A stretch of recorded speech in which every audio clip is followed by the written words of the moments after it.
Syekh Ibnu Athaillah As-Sakandari, Al-Hikam pasal 185-186. Lebih utama mana antara berdoa atau tidak? 185.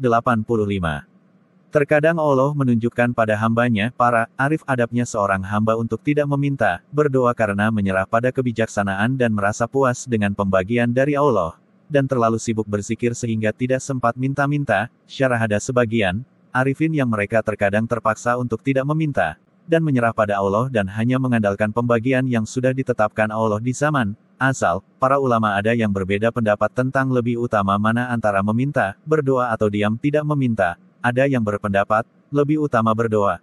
Karena berdoa itu bagian dari ibadah, dan mengerjakan perkara yang disebut ibadah itu lebih utama daripada meninggalkannya. Sebagian berpendapat, diam dan tidak berdoa dan merasa puas dan ridho dengan berlakunya hukum qada, itu lebih sempurna dan diridhoi. Karena sesuatu yang sudah dipilihkan Allah untuk kita itu lebih utama daripada pilihan kita.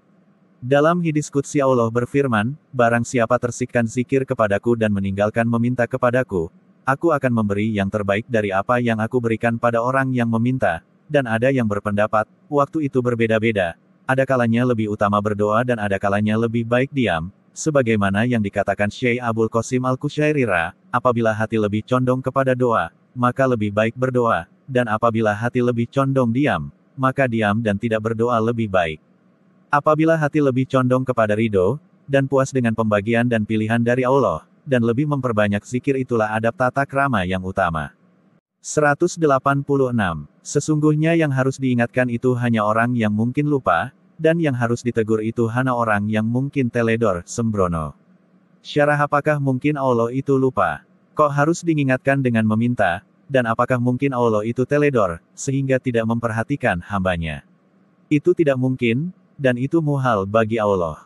Maka bagi para arif meninggalkan meminta itu bagian dari adab tata krama kepada Allah. Syekh Abu Bakar Al-Wasitira, ketika diminta mendoakan muridnya, lalu ia berkata, saya khawatir kalau saya berdoa, lalu ditanyakan kepadaku begini, kalau kamu meminta kepadaku Allah apa yang menjadi hakmu, berarti engkau curiga kepadaku, dan bila kau meminta apa yang bukan menjadi hakmu, berarti engkau telah menyalahgunakan kewajibanmu untuk memuji kepadaku, dan bila kau ridho maka aku akan menjalankan padamu apa yang sudah aku tetapkan pada masa yang sudah lalu, zaman azal. Syekh Abdullah bin Munazil berkata, sejak 50 tahun saya tidak pernah berdoa meminta kepada Allah, juga tidak ingin didoakan oleh orang lain. Sebab segala sesuatu berjalan menurut apa yang telah ditetapkan oleh Allah di zaman azal, dan saya sudah merasa puas dengan itu. Bersambung. Pasal 187-191.